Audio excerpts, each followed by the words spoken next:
How much have all these worlds changed since you got into it all? So you've done radio, comedy, television.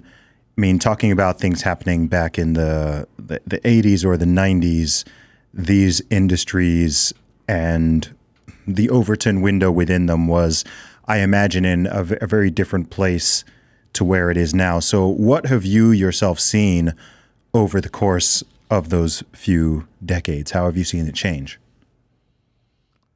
Well, different entities don't have a reign that is endless. You see MTV go from one of the biggest, most influential platforms around to sort of, well, I don't know what number it is on my cable anymore. You know what I mean? Like, kids don't watch MTV. Yeah. When I was, a certain age, everyone watched MTV. So if you were on MTV, then you were a star, and if you were on K-Rock radio, you were a star. And maybe even Comedy Central to a certain degree. And so these platforms, it's like Sports Illustrated was huge, and now Sports Illustrated isn't huge, and I think the challenge, whether it's an entity like Sports Illustrated or just a person like Jimmy Kimmel or Adam Carolla, is how do we do this for 30 years? How do you do it for 50 years? How do you keep this brand sort of going and moving forward? It's like back in the day, you'd do an appearance on The Tonight Show with Johnny Carson and your world would explode, Now you don't. Yes.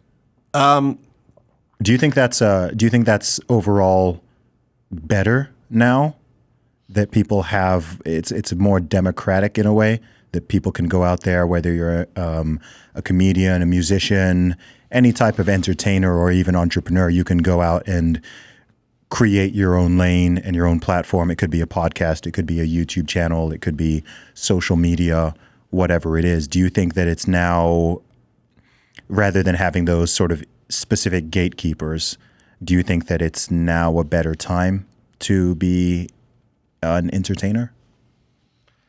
Well, I think it's more, a better time sort of depends who you're asking, because the guys who were on The Tonight Show that were marginally talented but getting all the sitcoms and things like might disagree with me. Yeah. I would say it's probably more merit-based now than ever, although people always bring up, oh, this guy's got 7 billion viewers and he's a talentless hack or something. It's like, yeah, I know, but get a hold of me in 5 years and let's see how this person's doing. It's I think it's better if you're good. I may have had a little more success at an earlier age if it was if some of these corridors were open to people like me. I didn't know I would have started doing a podcast when I was 17 if there was such a thing. I all we had was radio, and I didn't know anybody in radio, and neither did anyone in my family. So, I think it's more saturated now. Okay. But I think it is more democratic. I don't think there are barriers. It used to be, well, if you're a woman, you weren't going to have a hard time doing comedy because no one wants to hear a woman do comedy. All that stuff's kind of gone away. But now everyone's kind of facing the reality of you're going to have to do this on your own, or you're going to have to figure out a way to do it for yourself. And the consumer will decide whether they want to hear your voice or not. And now it's kind of sobering, because I think that in the past, there's a lot of sayings in Hollywood. It's who you know.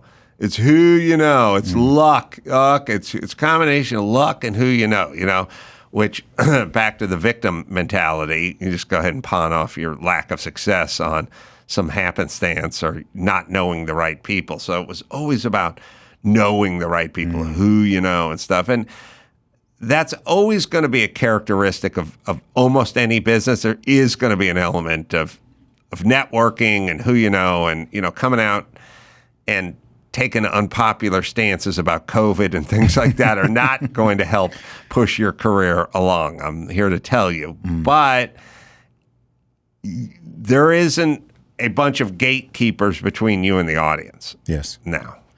I've heard a lot of comedians complain about the excesses of political correctness, or the term that people now generally sort of call wokeness, and how it has affected comedy and comedians. What is your position on that? Do you agree? Do you think it's a little bit overblown? What are your general thoughts on that, as you've been in it for decades?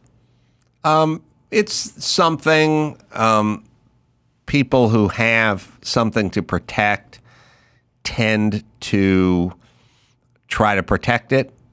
And comedians that are popular and well-known tend, I think, during this period to probably be less edgy because they're trying to sort of protect a brand. And there's a lot of endorsements. And, I mean, I ran into a pretty famous comedian who I won't out him by saying his name, but he does a lot of endorsements. And I just in the green room of the Improv with him, and we're just sitting there alone, and he just looked at me and he went, "Must be nice saying whatever you want." And I said, "Yeah, I do enjoy saying whatever I want." And then I realized by implication he wasn't saying what he wanted, but he was getting paid, And there's a strong element of that.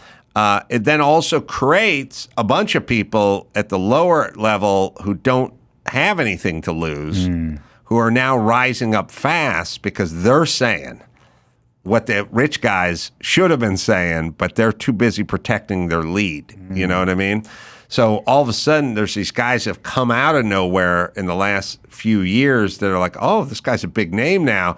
We hadn't even heard of him before because he's saying the stuff they're unwilling to say." That's so interesting. So they've essentially, by them stifling themselves and self-censoring and essentially appeasing the powers that be so much, they've created an open lane for young up-and-comers who are willing to take those risks and be a bit more edgy to actually find fame and success.